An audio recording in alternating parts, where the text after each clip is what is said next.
Why are Python's arrays slow?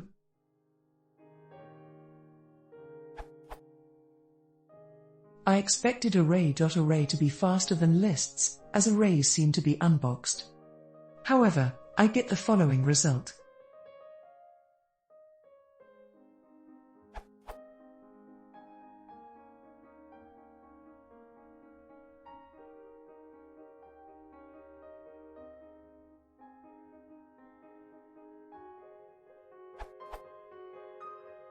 What could be the cause of such a difference?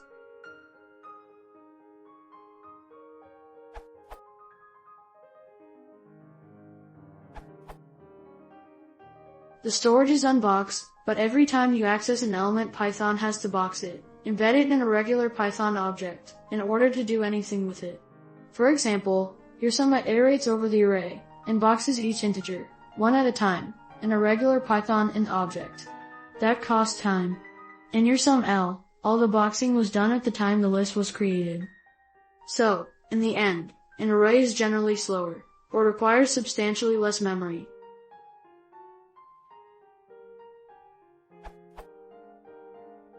Here's the relevant code from a recent version of Python 3, but the same basic ideas apply to all Python implementations since Python was first released. Here's the code to access a list item.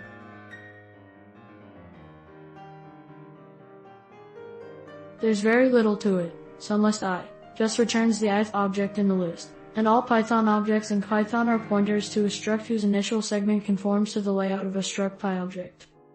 And here's the _getItem_ implementation for an array with type code L.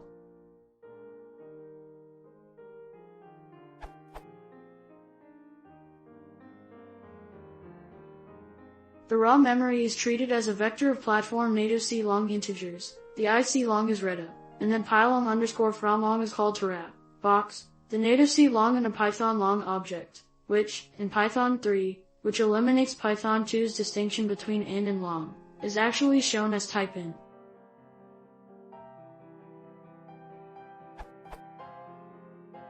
This boxing has to allocate new memory for a Python int object, and spray the native C long's bits into it. In the context of the original example, this object's lifetime is very brief, just long enough for some to add the contents into a running total, and then more time is required to deallocate the new int object. This is where the speed difference comes from, always has come from, and always will come from in the Python implementation.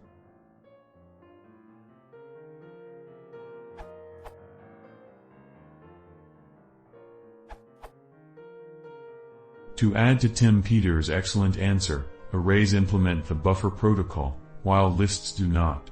This means that, if you are writing a C extension, or the moral equivalent, such as writing a Python module, then you can access and work with the elements of an array much faster than anything Python can do. This will give you considerable speed improvements, possibly well over an order of magnitude. However, it has a number of downsides.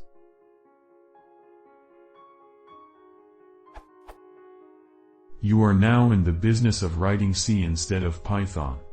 Python is one way to ameliorate this, but it does not eliminate many fundamental differences between the languages. You need to be familiar with C semantics and understand what it is doing. PyPC API works to some extent, but isn't very fast. If you are targeting PyPy, you should probably just write simple code with regular lists, and then let the jitter optimize it for you. C extensions are harder to distribute than pure Python code because they need to be compiled. Compilation tends to be architecture and operating system dependent, so you will need to ensure you are compiling for your target platform.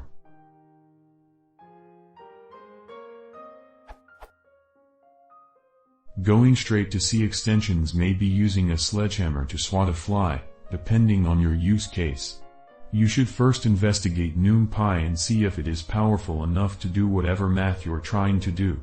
It will also be much faster than native Python, if used correctly.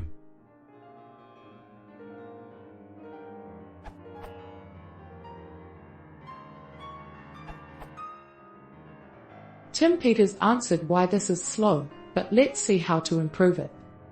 Sticking to your example of some range ... factor 10 smaller than your example to fit into memory here.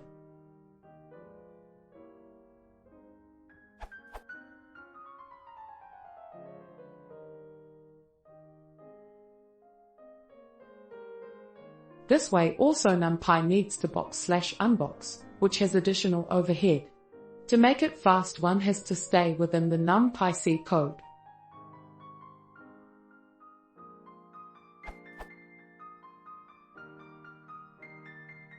So from the list solution to the NumPy version, this is a factor 16 in runtime. Let's also check how long creating those data structures takes.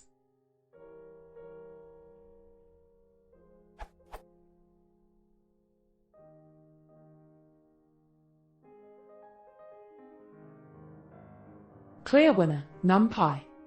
Also note that creating the data structure takes about as much time as summing, if not more. Allocating memory is slow.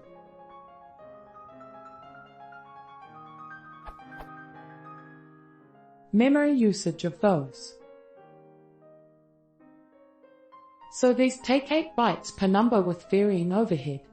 For the range we use 32-bit ints are sufficient, so we can save some memory.